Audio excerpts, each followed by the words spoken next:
नमस्कार दोस्तों, मेरा नाम है पंकज दुबे और आज हम बात करने वाले हैं दोस्तों फ्रांस के बारे में।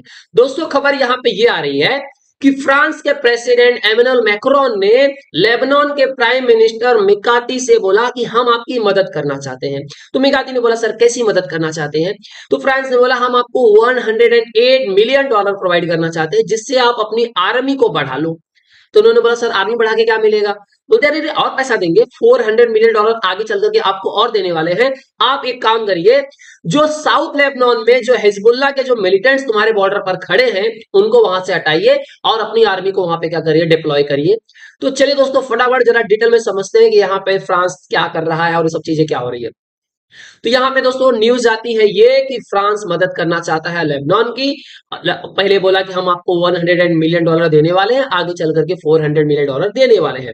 तो ये है दोस्तों नजीब मिकाती, ये है लेबनान के प्राइम मिनिस्टर। तो दोस्तों जैसे कि आप लेबनान का मैप देखे हो, चलिए जरा मैप के पास पहुंचते हैं। तो ये जो लेबनान का मैप है, तो उसका ये जो वाला एरिया है ना, ऊपर वाला जो नॉर्थ वाला एरिया है, तो वहां पे लेबनान की सरकार चलाती है। और ये जो नीचे वाला पूरा एरिया है, उस पे कंट्रोल किसका है? हिजबुल्लाह का। हिजबुल्लाह के लोग इसको कंट्रोल करते हैं। और बोला जाता है कि भाई साहब इनको पॉलिटिकल पार्टी बोली जाती है, ये कोई मिलिटेंट्स ग्रुप नहीं है, इनको तो लोगों ने चुन करके खड़ा किया, ब्ला ब्ला ब्ला चीजें बहुत सारी है यहाँ पे। तो देखते हैं दोस्तों यहाँ पे अब फ्रांस क्या कर रहा है। तो आपने अभी रिसेंट में देखा होगा कि सवाल एक चीज और उठता है कि यहाँ पे मैक्रोन इतना ज्यादा सपोर्ट क्यों कर रहे हैं लेबनान की। तो उसको भी आगे चल करके हम डिटेल में भी समझने वाले हैं दोस्तों। तो उसके पहले आपने देखा होगा कि फ्रांस और इजराइल के रिश्ते काफी अच्छे थे, लेकिन कुछ दिनों में ये रिश्ते बोलते हैं ना थोड़ा सा ऊपर नीचे हो गए। कैसे ऊपर नीचे हो गए? सबसे पहली खबर ये आती है कि फ्रांस के प्रेसिडेंट बोलते हैं कि हम चाहते हैं कि भैया इजराइल को कोई, अब बोलते हैं ना, वेपन्स नहीं बेचेगा। बैन लगा दिया। इटली को भी बोला भैया तुम भी बैन लगा दो। नेतन्याहू गुस्से आ गए। नेतन्याहू ने बोला कि तुमको शर्म आनी चाहिए मैक्रोन, तुम ऐसे टाइम पे मेरा साथ छोड़ रहे हो जहां पे मुझे तुम्हारी बहुत जरूरत है। क्या ईरान अपने प्रॉक्सीज का साथ छोड़ रहा है? ट्रिपल एच का साथ छोड़ रहा हो? ईरान तो प्रोवाइड कर रहा है वेपन्स, तुम क्यों बंद कर दिए भाई साहब? तो इन्होंने बोला पावी से न्यू मैक्रोन बहुत सारी चीजें बोली। उसके बाद लगे हाथ बोलते ना इजराइल और जोश में आ गया। उसने यूएन के जो चीफ है, जिनका नाम है अंटोनियो गुटरेस, उनको भी बैन लगा दिया कि हमारे देश में दिखना मत, जेल में डाल देंगे तुमको। तो इजराइल ने जब ये शब्द बोले हैं तो मैक्रोन ने बोला, यार इनको, इजराइल वालों को तो भूल गए। तुम कैसे भूल गए कि यूएन की वजह से ही तुम्हारे देश का जन्म हुआ, ब्ला ब्ला। इन दोनों के बीच में बहुत सारी वार्ता हुई। अब खबर ये आ रही है कि फ्रांस मदद करना चाहता है लेबनान की। अराउंड 108 मिलियन डॉलर ये प्रोवाइड करने वाले हैं लेबनान को। ये एक मासिव एड की तरह देखा जा रहा है कि इनकी कंट्री को, बोलते हैं, इस पैसे की बहुत ज्यादा जरूरत है। जिस तरह से इजराइल अटैक कर रहा है और इनके लोग बोलते हैं ना साउथ लेबनान छोड़ करके नॉर्थ लेबनान की तरफ भाग रहे हैं, तो इतने सारे लोग इधर से उधर भाग रहे हैं, तुमको पैसे की जरूरत है। यहाँ पे आप देख सकते हो दोस्तों, यहाँ पे बात हो रही थी speaking at international conference on Thursday की बात बता रहा हूँ दोस्तों। यहाँ पे मैक्रोन ने इजराइल की थोड़ी सी निंदा उंदा कर दी। बोला कि जिस तरह से ऑफेंसिव हो गया है इजराइल लेबनान में, लोगों को धो रहा है, वो गलत है। हम चाहते हैं कि सीज फायर हो जाए। अब यहाँ पे आप देख सकते हो कि उन्होंने बोला कि जिस तरह से यहाँ पे डिस्ट्रक्शन हो रहे हैं, यहाँ पे विक्टिम्स है, यहाँ पे वायलेंस है, और ये सब चीजें हम एक्सेप्ट नहीं कर सकते हैं। तो बेसिकली ये क्या बोलना चाहते थे कि देखो, 1 अक्टूबर को क्या किया ईरान ने, सॉरी इजराइल ने क्या किया, लेबनान के अंदर ना ग्राउंड इन्वेजन चालू कर दिया। यहाँ पे इनकी मिलिट्री, बोलते हैं, टैंक वॉक लेकर के घुस गई। अब ये जो ग्रेटर इजराइल का कॉन्सेप्ट है ना, यहाँ पे देखने को मिल रहा है कि इजराइल बोल रहा है भैया थोड़ा सा बड़ा हो जाए। अब इसके पहले आपने देखा होगा कि इन्होंने हिजबुल्लाह के जो कमांडर थे हसन नसरल्लाह को उड़ाया, हासिम सफेदीन को उड़ा दिया। उसके बीच में आपने भी देखा था यार सिनवार को भी उड़ा दिया गया था। अब ये सब जो चीजें बीच में चली, तो पहले इनके टॉप लीडर को उड़ाया गया। उसमें आपने यहाँ सिनवार की वाइफ को देखा होगा। भाई साहब 26 लाख का हर्मिस का बैग लेकर के घूम रही थी भाई साहब। हमारे पास तो नहीं है भाई, हम तो 1500-2000 वाला बैग बहुत ज्यादा महंगा ले लेते कभी कभार। चलिए उसके साथ साथ दोस्तों यहाँ पे मैं और डिस्कस करना चाहता हूँ। अगर मैं यहाँ सिनवार की बात करूं तो, और इस्माइल हानिया की बात करूं, तो इनकी लाइफ तो मजे में कटती, एकदम लग्जरी लाइफ जीते हैं लोग। लेकिन इनके अंदर जो लड़के काम करते हैं, जो उनको बोलते हैं ना हमास और हिजबुल्लाह के लड़ाके, ये लोग बोलते हैं ना एकदम गरीबी में जीते हैं। खाने पीने को बोलते हैं ना प्रॉब्लम हो जाती है इन लोगों को। क्योंकि ये भाई साहब लग्जरी लाइफ जिएंगे, कतर में इनका घर, ये भाई साहब इतनी कार, ऐसा वैसा वैसा बहुत सारी ब्ला ब्ला है। तो सर पैसा कहाँ से आता है भैया? ड्रग्स कार्टेल चलता है इनका आराम से। और ये अब बड़ा अमाउंट मिलते हैं ना इन लोग के पास है अच्छा खासा, इसलिए तो भाई से इतना 26 लाख का बैग लेके घूम रही, बताओ कहाँ से पैसा? कौन सा बिजनेस करते हो? माइक्रोसॉफ्ट में काम करते हैं क्या आपके पति? चलिए यहाँ पे पहले क्या हुआ कि इसराइल ने, बोलते हैं ना, जितने भी बोलते हैं ना टॉप कमांडर थे सबको उड़ाया। अब इजराइल बोलते हैं ना लेबनान के अंदर शायद सीधा घुस गया, ग्राउंड इन्वेजन कर दिया।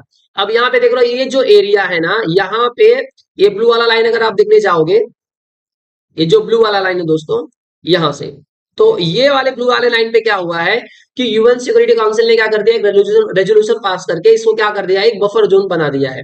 अब इसके जो अंदर है वहां पे हिजबुल्ला के लड़ाके रहते हैं।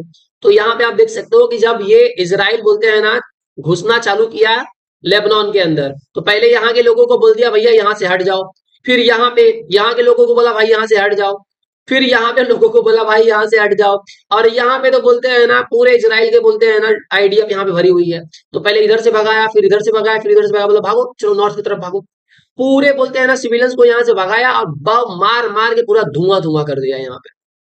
प्लस आपने देखा होगा रिसेंट में ये लोग ने टनल का इमेजेस भी दिखाया कि देखो किस तरह से लोग बड़ी बड़ी टनल बना करके रखे हैं, इसे बहुत सारी टनल इन लोगों ने बना के रखा था, पूरा इन लोगों ने क्या किया डिस्ट्रॉय कर दिया। ये टनल बताया जा रहा है दोस्तों 45 किलोमीटर की, तो बोलते हैं टनल ऐसे ऐसे बना के घुमाए थे, पता नहीं इतनी सारी कितनी टनल है इसमें भी। देखो एकदम ये जो बोलते हैं ना लेडीज जो बोलते हैं ना, यहाँ सिनवार की भाई भी जो बैग लेकर के भाग रही तो भी टनल से भाग रही थी। तो इस तरह से इसराइल बोलते हैं ना एक कॉन्सेप्ट पे काम कर रहा है कि अंदर घुसो भैया जमीन कब्जिया लो लेबनान की। ये मतलब बोलते हैं ना बहुत सारे एक्सपर्ट्स का यही मानना है कि ये चल रहा है। अब यहाँ पे देखिए इसके साथ ही साथ में क्या हो गया कि अब फ्रांस क्या कर रहा है, बोलता है भैया 70 countries and international organisation including European Union और उनके रीजनल पार्टनर सब ने बोला भैया हम तुम्हारे लिए डोनेशन रेज कर रहे हैं, क्योंकि लेबनीज गवर्नमेंट को पैसे की बहुत जरूरत है, तो हम आपको क्या करने वाले हैं $400 मिलियन तक आगे चल करके आपको हम प्रोवाइड करने वाले हैं। अब फ्रांस बोलता है कि देखिए हमें आपकी मदद इसलिए कर रहे हैं ना कि आप क्या करो अपनी आर्मी को डिप्लॉय करो, अपनी आर्मी को और बढ़ाओ और मजबूत करो, और ताकि आप क्या करो नॉर्थ साउथ वाले बोलते हैं ना लेबनान वाले बॉर्डर पे अपनी आर्मी को वहां पे डिप्लॉय करो, जिससे एक पोटेंशियल डील हम लोग क्रैक करेंगे हिजबुल्लाह के साथ में, और हिजबुल्लाह अपने फोर्सेस को क्या करेगा बॉर्डर से हटाएगा। जैसे बॉर्डर से हिजबुल्लाह की फोर्सेस हट जाएंगी, लेबनान की आर्मी आ जाएगी, तो मैटर तो वैसे अपने आप आधा सॉल्व हो जाएगा, और यूएन भी इसके बीच में आ चुका है। अब देखिए जो लेबनीज के जो प्राइम मिनिस्टर है नजीब मिकाती, उन्होंने बोला कि हाँ हमारी गवर्नमेंट ने ऑलरेडी बहुत सारे आर्मी मतलब ट्रूप्स को क्या कर लिया है, रिक्रूटमेंट करना चालू कर दिया है, जिसमें हमने अराउंड 8000 सोल्जर्स को रिक्रूट कर लिया है, और हमारा ये प्लान बोलते हैं ना इम्प्लीमेंट कर रहे हैं हम लोग, कोशिश कर रहे हैं कि सीज फायर बोलते हैं ना जल्दी से ही इसराइल के साथ में हो जाएगा। इसमें यूएन भी अंदर घुस चुका है दोस्तों।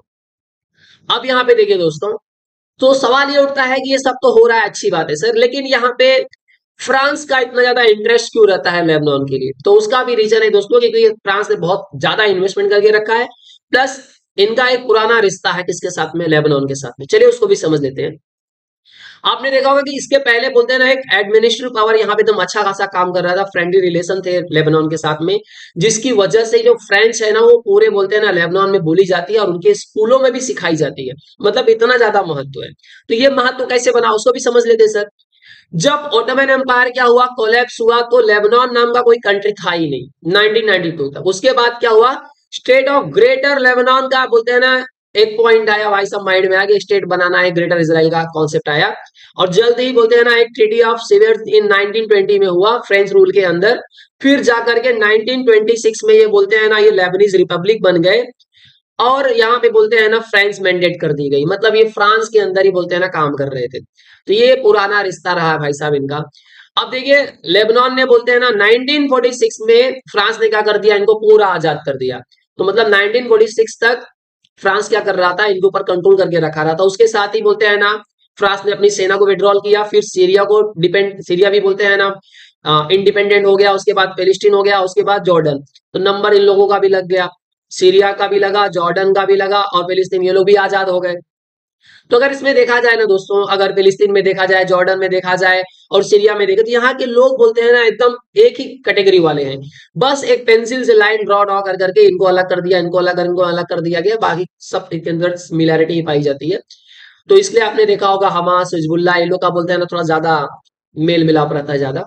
तो आई होप सो दोस्तों ये पूरा वीडियो आपको पसंद आया होगा। दोस्तों अगर वीडियो पसंद आया होगा तो वीडियो को लाइक करके हमारे चैनल को सब्सक्राइब कर लीजिएगा, and thank you so much for watching this video.